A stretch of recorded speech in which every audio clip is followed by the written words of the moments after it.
ইন্না আরাদনাল আমানাতা আলাস সামাওয়াত ইন্না আরাদনাল আমানাতা আলাস সামাওয়াত ওয়াল আরদি ওয়াল জিবাল ফাআবাইনা আন ইয়াহমিলনাহা ওয়া আশফাকনা মিনহা ওয়া হামালাহাল ইনসান ইন্নাহু কানা যালুমান জাহুলা। আল্লাহ বলেন, এই কুরআন আমি আসমানকে দিতে চাইছিলাম। আসমান বলে, আল্লাহ এই কোরআনের ভার আমি বহন করতে পারবো না। ওয়াল আরদি, আল্লাহ বলেন এই কোরআন আমি জমিনকে দিতে চাইছিলাম। জমিন বলে, আল্লাহ এই কোরআনের ভার আমি নিতে পারবো না। ওয়াল জিবাল, আল্লাহ বলেন এই কোরআন আমি পাহাড়কে দিতে চাইছিলাম। ফাআবাইনা আন ইয়াহমিলনাহা, আসমানও বলে, আল্লাহ আমি এই কোরআন নিতে পারবো না। জমিনও বলে, আল্লাহ এই কোরআন আমি নিতে পারবো না। পাহাড়ও বলে, আল্লাহ এই কোরআনের ভার আমি সহ্য করতে পারবো না। ওয়া হামালাহাল ইনসান, আল্লাহ তাআলা শেষ পর্যন্ত এই কোরআন মানুষকে দান করছে। এখন প্রশ্ন হলো, যে কোরআন আসমান নিতে পারলো না, যে কোরআন জমিন নিতে পারলো না, যে কোরআন পাহাড় নিতে পারলো না, ওই কোরআন একটা 10 বছরের বাচ্চা কেমনে বহন করে? সুবহানাল্লাহ, জোরে কোন না। কয়েকদিন আগে দেখলাম মাত্র 90 দিনে একটা ছেলে পুরা কোরআন শরীফ মুখস্থ করে ফেলাইছে। ও বাবা, আপনারা কোরআন শরীফ ব্যতীত পৃথিবীর যে কোনো একটা বই প্রথম থেকে শেষ পর্যন্ত মুখস্থ পারেন এমন কেউ এই মাঠে আসেননি? এই হাজার মানুষের মধ্যে একজন আছেন এমন কেউ? নাই। কিন্তু এই মাঠের মধ্যে আল্লাহর কালাম মুখস্থ পারেন এমন একজন হাফেজে কোরআন আসেননি? থাকলে হাত তুলেন তো।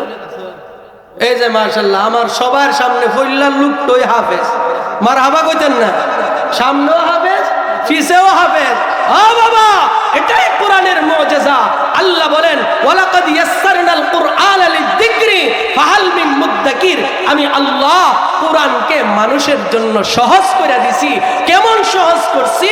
যে 10 বছরের একটা বাচ্চা যে এখনো তার গুনার খাতা খুলে নাই, সে 30 পারা কোরআন এক জায়গায় থেকে মুখস্থ পড়তে পারে।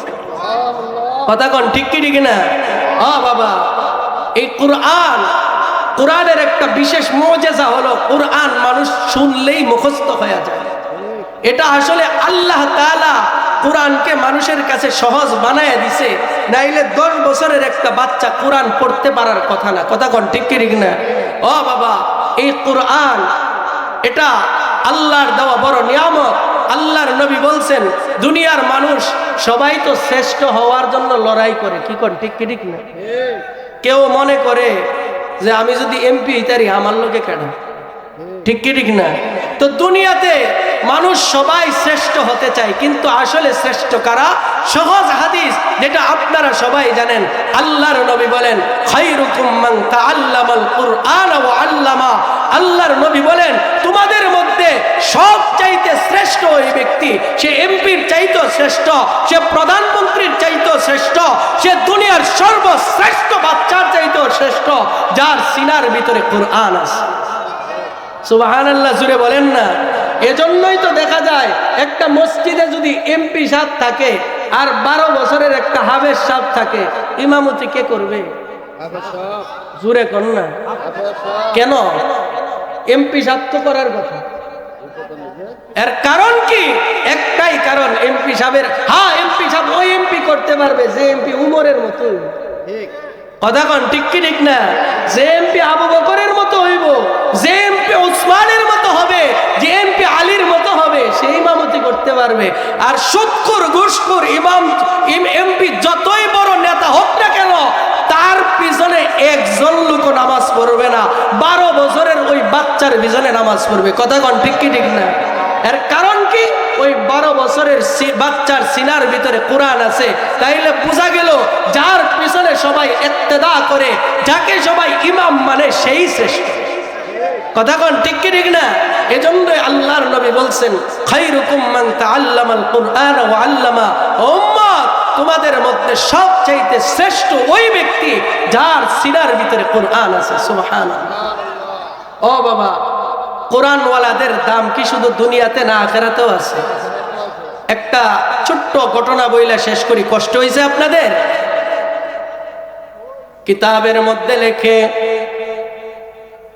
দুনিয়াতে যারা কোরআনের সাথে সম্পর্ক রাখবে, দুনিয়াতে যারা কোরআনকে ভালোবাসবে, কোরআনের সাথে দুনিয়াতে যার সম্পর্ক হবে, আল্লাহ তাআলা মাজিদ নামক মাঠের মধ্যে কোরআনওয়ালাদেরকে নিয়ে একটা কনফারেন্স করবেন। সূরা কন্যা সুবহানাল্লাহ। আল্লাহ তাআলা ওইখানে বিশাল বড় একটা অধিবেশন করবেন। ওই অধিবেশনের সভাপতি থাকবেন আমার আল্লাহ নিজে। তাইলে অধিবেশনটা কেমন হইব? আল্লাহ। ওই অধিবেশনের প্রধান অতিথি হবেন আমাদের নবী, আর ওই অধিবেশনের বিশেষ অতিথি হবেন পয়গম্বর দাউদ। আল্লাহ তাআলা ওই অধিবেশনের সমস্ত মানুষকে জমা করবেন। প্রত্যেকের জন্য আলাদা আলাদা দামি দামি বসার জায়গার ব্যবস্থা করবেন। সমস্ত জান্নাতীরা ওই মজলিসের মধ্যে উপস্থিত। পয়গম্বর দাউদ আল্লাহর কালাম থেকে তেলাওয়াত শুরু করবেন। দাউদ ওনার উপর যে আসমানি কিতাব নাজিল হয়েছে ওই কিতাব থেকে পড়বেন না, কোরআন থেকে পড়বেন। সুবহানাল্লাহ কোন? পয়গম্বর দাউদ আল্লাহর কোরআন থেকে তেলাওয়াত শুরু করবেন। কোরআনের মধ্যে আছে আল্লাহ তাআলা পয়গম্বর দাউদকে এমন সুন্দর একটা কণ্ঠ দান করছিলেন, প্রতি শনিবারে তিনি আসমানি কিতাব তেলাওয়াত করতেন। ওনার তেলাওয়াত শোনার জন্য নদীর মাছগুলা কিনারায় চলে আসতো। চমৎকার কণ্ঠের অধিকারী পয়গম্বর দাউদ আল্লাহর কালাম থেকে তেলাওয়াত শুরু করবেন। দাউদ আলাইহিস সালামের মধুর কণ্ঠের তেলাওয়াত শুইনা জান্নাতীরা খেলতে থাকবে, দুলতে থাকবে, আনন্দে তারা আত্মহারা হয়ে যাবে। কয়েক বছর চলে যাবে, তেলাওয়াত চলতে থাকবে। হঠাৎ করে দাউদ আলাইহিস সালামের তেলাওয়াত আল্লাহ বন্ধ করে দিবেন। জান্নাতীরা বলবেন, মালিক, দাউদের তেলাওয়াত কেন বন্ধ করলা? মজা তো লাগতেছিল। আল্লাহ তখন ডাক দিয়ে বলবেন, এ জান্নাতীরা, কোরআন তো আমি দাউদের উপর দেই নাই, কোরআন তো আমি মুহাম্মদের উপর নাজিল করেছি। দাউদের কণ্ঠ তো শুনলা, দাউদের কণ্ঠ শুনা পাগল হয়ে গেলা, তাইলে আমি আল্লাহ যে মুহাম্মদের উপর নাজিল করছি ওই মুহাম্মদের কণ্ঠে কি একটু তেলাওয়াত শুনবা না? আল্লাহ তাআলা এবার আমার নবীকে তেলাওয়াত করতে বলবেন। কিতাবে লেখে ওই দিন আমার নবী সূরা ইয়াসিন তেলাওয়াত করবে। আল্লাহর নবী তেলাওয়াত শুরু করবেন, ইয়াসিন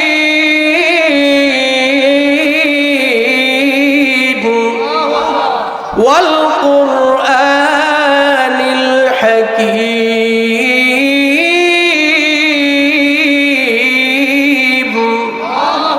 ইন্নাকা লামিনাল মুরসালিন।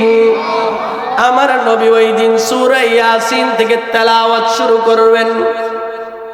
কত মধুর তেলাওয়াত!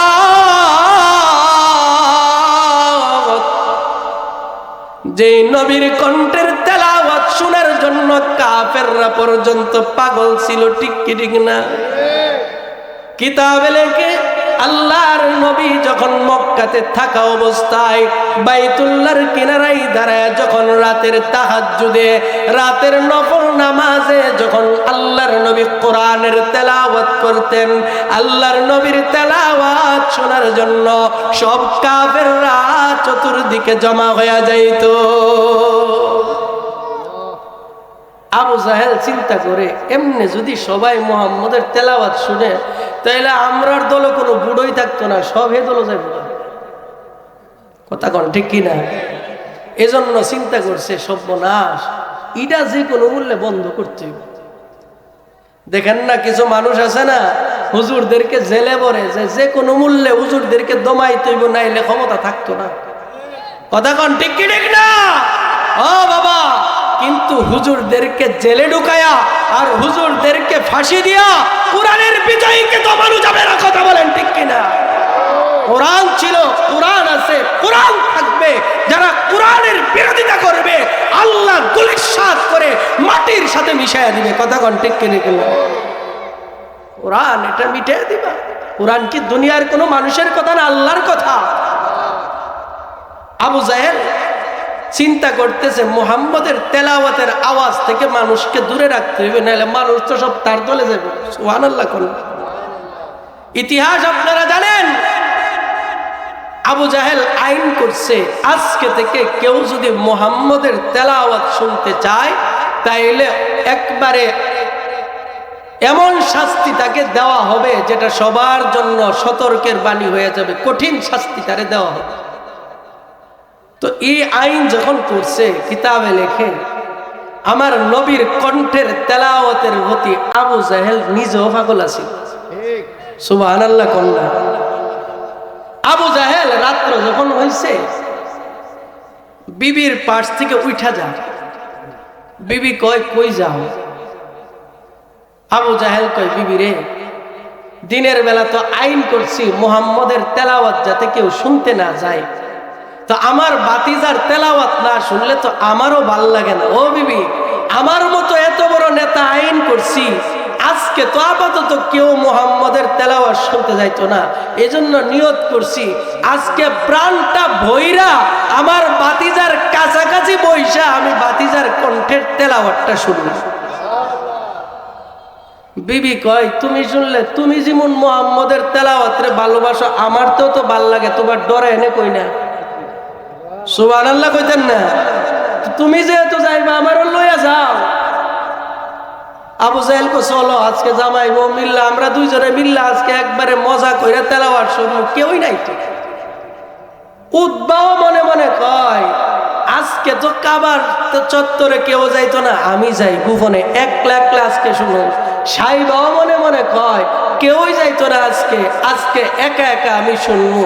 ওয়ালিদ ইবনে মুগীরাও কয়, এভাবে যত কাফেরদের লিডার আছে সবাই কয় আজকে তো কেউই নাই, আমি শুনবো। ও বাবা রে বাবা, গিয়া দেখে আগের যাইতে মানুষের ভিড় আরো বেশি। তেলাওয়াত চলছে, আবু জাহেল চাদর মুড়ি দিয়ে গেছে, যাইলে কি মানুষের চেহারা দেওয়ার লাগে না, যারে প্রতিদিন দেয় তার কাশি শুনলেই বুঝে এটা কার কাশি। কথা কন ঠিক কি ঠিক না? আবু জাহেলের হাঁটা চলা দেখাই বুঝা ফেলাইছে আর এটাতে আমরা নেতা। তো আবু জাহেলের মানুষ ধরছে যে আপনি আসলেন কেন আইন কইরা? আবু জাহেল বাটপার বাজার জন্য কয় আমি দেখতাম আইছি কেডা কেডা আইছে। ও বাবা, আমার নবীর তেলাওয়াতের এত মজা ছিল যে তেলাওয়াত শোনার জন্য আরবের কাফেররা পর্যন্ত পাগল ছিল। শুধু তা না, কিতাবের মধ্যে ঘটনা আছে, জিমাদ নামক এক চিকিৎসক, সে হিজরত করে মক্কাতে আসছে, সে পাগলদের চিকিৎসা করে, সে মানসিক রোগ বিশেষজ্ঞ। আরবে আসছে, মক্কাতে আইসা শুনে সবাই খালি কয় আরবে মুহাম্মদ নামে একটা পাগল আছে, তার কাছে কেউ যায় না। নাউজুবিল্লাহ বলে কোনো অসুবিধা আছে না? অসুবিধা না থাকলে জুরে কোন নাউজুবিল্লাহ। যে তার কাছে কেউ যায় না, এ বড় পাগল। তো জিমাত চিন্তা করে আমি যেহেতু পাগলের ডাক্তার, আমি যেহেতু মানসিক সাইকোলজিক্যাল প্রবলেম যেগুলো আছে এইগুলো যেহেতু আমি ভালো বুঝি এবং আমি মানসিক রোগের চিকিৎসক, আমি গিয়া দেখি যেই পাগলটার কথা সবার মুখে মুখে, এই পাগলটারে নিয়ে আমি চিকিৎসা করে ভালো করতে পারি। সুবহানাল্লাহ কইতে হবে। জিমাত চলে গেছে, কিতাবের মধ্যে আসছে জিমাত যখন আল্লাহর নবীর দরবারে গেছে, ওই সময় আল্লাহর নবী সাহাবীদের সামনে ভাষণ দিতেছিলেন। আল্লাহর নবী ওই সময় এই খুতবাটা পড়তেছিলেন, যেটা আমরা বয়ানের শুরুতে পড়ি, আলহামদুলিল্লাহি নাহমাদুহু ওয়া নাস্তাঈনুহু ওয়া নাস্তাগফিরুহু। এই খুতবাটা আপনারা শুনেন না? আল্লাহর নবী ওই সময় সাহাবীদের সামনে এই খুতবাটা পড়তেছিলেন। আল্লাহর নবী খুতবা শেষ করলেন, জিমাত পিছন থেকে ডাক দেয়া কয়, মুহাম্মদ খুতবাটা তুমি আবার পড়ো। আল্লাহর নবী উনার মধুর কণ্ঠে যখন খুতবাটা আবার পড়তে শুরু করলেন, খুতবা চলতেছে, জিমাতের গাল বেয়ে পানি পড়া শুরু হয়েছে। খুতবা চলতেছে, পানি পড়তেছে। খুতবা যখন শেষ, জিমাত ডাক দিয়া বলে, এত সুন্দর কথা, এত সুন্দর শব্দ, এত সুন্দর কালাম যার মুখ থেকে বের হয়, ওই লোকটা কোনোদিন পাগল হতে পারে না। শুধু খুতবাটা শুই না, জিমাত আমার নবীর হাতে হাত রাইখা মুসলমান হয়ে গেছে। ও বাবা, ওই নবী কিয়ামতের ময়দানে যদি তেলাওয়াত করে কেমন মজা লাগবে। আল্লাহ তাআলা ওই মজলিসের মধ্যে এবার আমার নবীকে অনুমতি দিবেন, মুহাম্মদ তোমার উপরে তো আমি কোরআন নাজিল করছি, এবার তুমি তেলাওয়াত করো। আল্লাহর নবী সূরা ইয়াসিন থেকে তেলাওয়াত শুরু করবেন। আল্লাহর নবীর তেলাওয়াত শুইনা ওই জান্নাতি মানুষগুলো হেলতে থাকবে, দুলতে থাকবে। এত সুন্দর তেলাওয়াত, জান্নাতীরা শুধু আল্লাহর কাছে বলবে, মালিক এই তেলাওয়াত বন্ধ কইরেন না, এই তেলাওয়াত বন্ধ কইরেন না। ও মালিক, তেলাওয়াত চলতে থাকুক, তেলাওয়াত চলতে থাকুক। আল্লাহ তাআলা আমার নবীকেও থামায় দিবেন। জান্নাতীরা বলবে, আল্লাহ তেলাওয়াত কেন থামাইলেন, আর একটু চললে তো ভালো লাগতো। এবার আমার আল্লাহ ডাক দিয়ে বলবেন, এরে জান্নাতীরা, এই মুহাম্মদকে দুনিয়াতে পাঠাইছি আমি, তার উপরে কোরআন নাজিল করছি আমি, দাউদকে বানাইছি আমি, দাউদের কণ্ঠ দান করছি আমি। এরে জান্নাতীরা, কোরআন তো আমার কালাম, মুহাম্মদের কণ্ঠ থেকে তো তোমরা কোরআন শুনলা, তোমাদের কি মনে চাই না আমি আল্লাহর কণ্ঠের একটু তেলাওয়াত শুনবা? আল্লাহু আকবার বলেন না। এবার আমার আল্লাহ নিজে ওই দিন জান্নাতীদের সামনে তেলাওয়াত শুরু করবেন। সুবহানাল্লাহ। আল্লাহ তাআলা ওই দিন সূরা রহমান তেলাওয়াত করবে।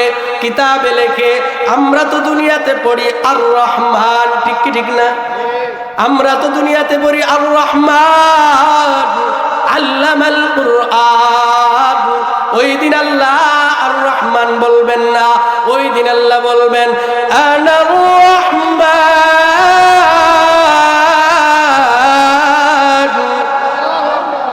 আল্লামনাল কুরআন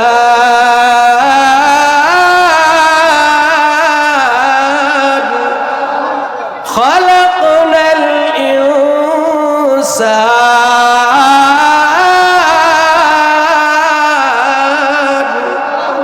আল্লাহ তাআলা ওই দিন করবেন আনার রহমান। এ জান্নাতীরা, দুনিয়াতে তো তোমরা পড়ছো আর রহমান, দয়ালু আল্লাহ, কোনদিন তো আমারে তোমরা দেখো নাই। আল্লাহর রহমান, আজকে তাকায় দেখো আমি রহমান। আল্লাহু আকবার বলেন না।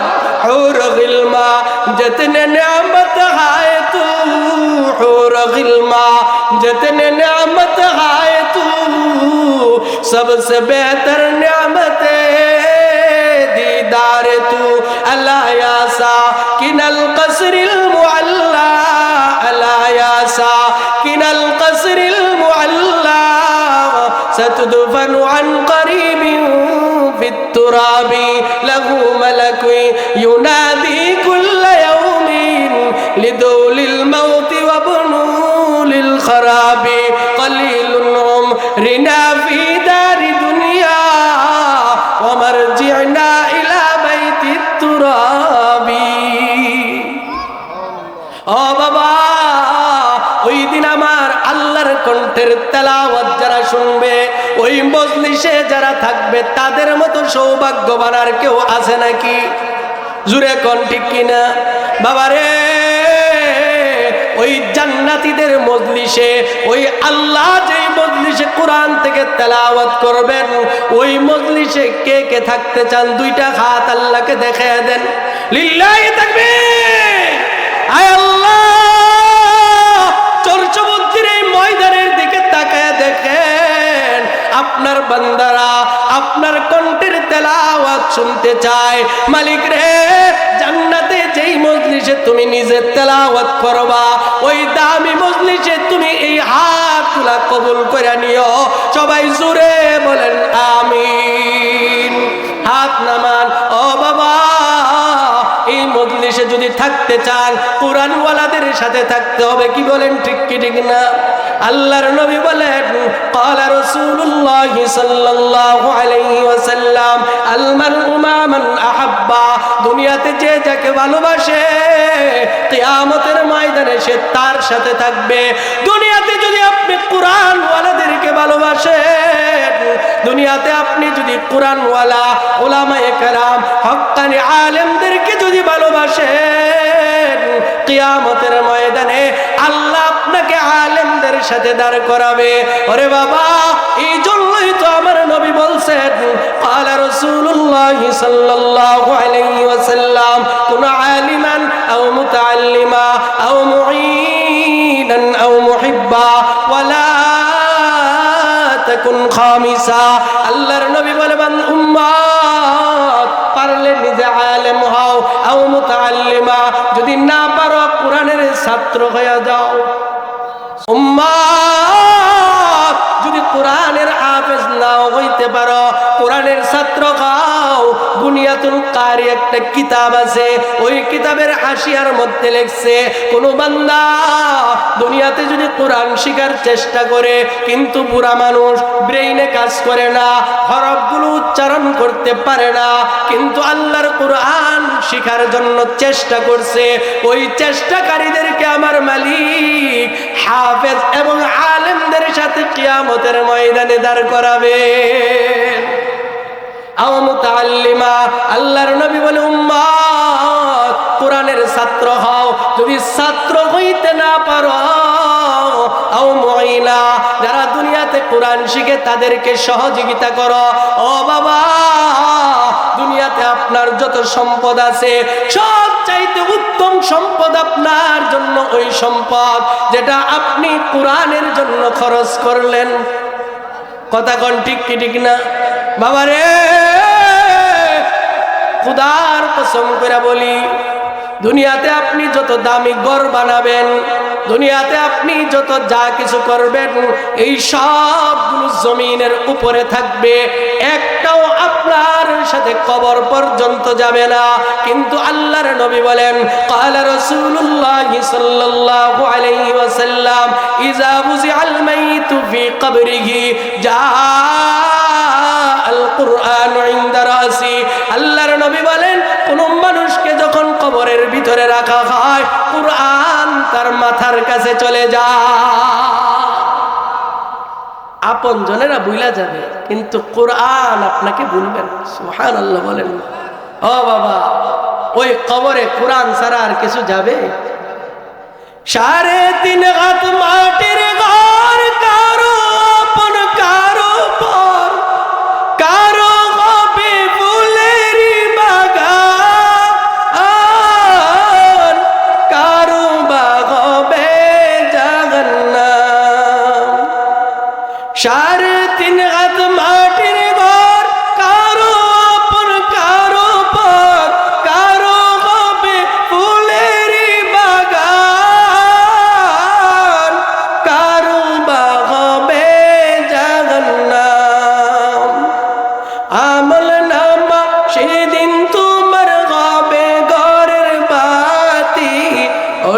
কবরে যেতে হবে, থাকবে না কেউ সাথী।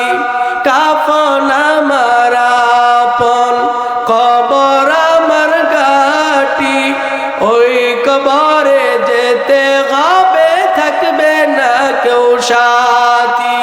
ও বাবা, ওই কবরে কেউ সাথী থাকবে নাকি? কিন্তু আমার নবী বলেন কুরআন ওই দিন তার সাথী হয়ে যাবে। বাবা রে, দুনিয়া থেকে তো যাইতেই হবে, কোরআনের সাথে একটু সম্পর্ক লাগায়া যাও, যাতে কিয়ামতের ময়দানে কোরআন তোমার সাথী হয়ে যায়। কবরে যেন কোরআন আমাদের সাথী হয়, এই আশা কে কার কার আছে? যারা হাত তুলছেন এরা কি জুড়ে বলেন আল্লাহ, কোরআনওয়ালাদের সাথে তুমি আমাদেরকে শামিল করে দিও। জুড়ে বলেন আমিন। ও বাবা, যদি চান কবরে কোরআন আপনার সাথী হোক, তাইলে কোরআনওয়ালাদের সহযোগিতা করার দরকার আসেনি? বাবা রে, এটা মনে করেন না যে হুজুররা ওয়াজ হইলে কালেকশন করে। ও বাবা, বাংলাদেশে কোরআনের মার্কাজগুলো আল্লাহ শুধু 10 জনের সহযোগিতায় টিকায় রাখছে। কথা কোন ঠিক কি ঠিক না? এই যে আজকে এখানে এতিমখানা আছে, আপনারা এখানে অনেক মানুষ আছেন যার মা, যার বাবা, যার আত্মীয় স্বজন এই অন্ধকার কবরে আছে। বাবারে, আপনি যদি আজকে ওই মা বাবারে পাইতেন, তাদেরকে ইজ্জত করতেন না? জুড়ে কর না।